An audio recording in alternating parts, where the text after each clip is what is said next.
Welcome back. Today, let's learn how to access Galileo through our PINES account. First, let's go to the Georgia Pines homepage, gapines.org.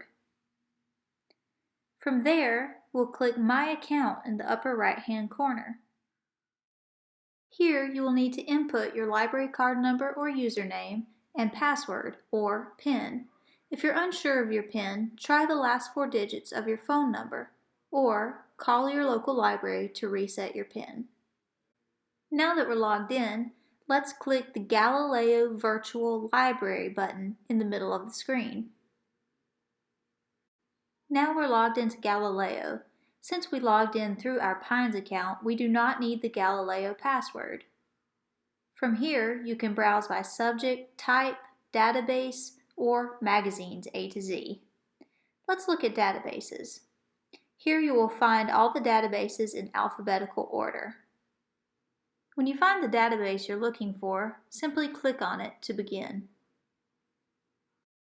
Thank you for watching. Be sure to check out our other PINES tutorials to learn more.